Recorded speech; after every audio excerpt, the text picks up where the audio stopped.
The cabin had been in my family since 1962. Cedar walls, tin roof, a dock built by my grandfather when the lake was nothing but a fishing hole. I hadn't been there in 3 years. Life got busy. But when I pulled up that morning with a trailer full of supplies, I froze.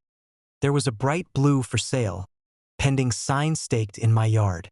2 SUVs were parked where my boat used to sit. The flower beds were ripped out and replaced with those plastic HOA-approved shrubs that all look like green meatballs. And standing on my porch like she owned the place was Karen. She was holding a clipboard and a latte. "Excuse me," I called, hauling myself out of my truck. "What are you doing on my property?" Her eyebrows shot up like she was the one being wronged. "This isn't your property," she said with a tight smile. "The Homeowners Association acquired this cabin last fall due to unpaid dues. It's being resold." I almost laughed. "I don't belong to your HOA." "You do now," she chirped. "The association expanded its jurisdiction. We decided this property would be better in more responsible hands." I climbed the steps. "Lady, my taxes are current. I own this land free and clear. You can't just sell it." She stepped in front of the door, blocking me. "Sir, please leave before I call the police." "Call them," I said. She did. While she was dialing, I opened my truck, pulled out the folder I'd brought for the county assessor.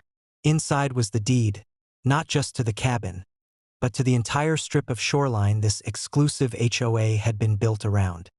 What they'd never figured out was that their manicured lawns and overpriced homes all sat on easements that crossed MY property. My grandfather leased it to the developers on a 99-year term. And those leases had an iron rule. They couldn't interfere with his cabin. 10 minutes later, 2 deputies rolled up. Karen nearly ran to them. "Officers," she said, jabbing a finger at me. "This man is trespassing.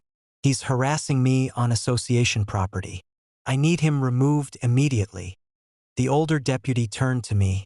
"Name?" I handed him my license. Then I handed him the folder. He flipped through the documents slowly. His eyebrows climbed. "You own this entire shoreline?" he asked. "Yep," I said.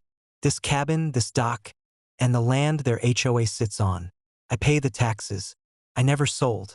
And now they've put up a sign and started tearing up my property."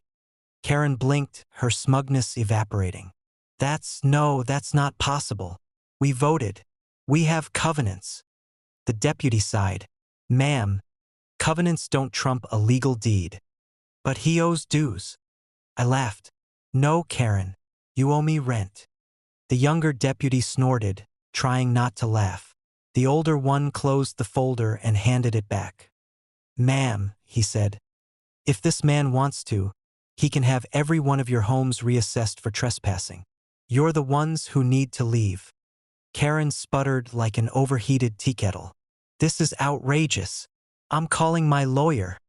"Do that," I said, "and tell him I'll be reviewing those leases. Starting today, that boat ramp you all love? Closed. Dock access? Closed. If you can't respect my family's land, you can walk your kayaks through the mud."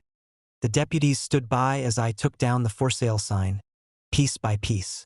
Karen finally retreated to her SUV, red-faced and trembling, shouting over her shoulder about lawsuits.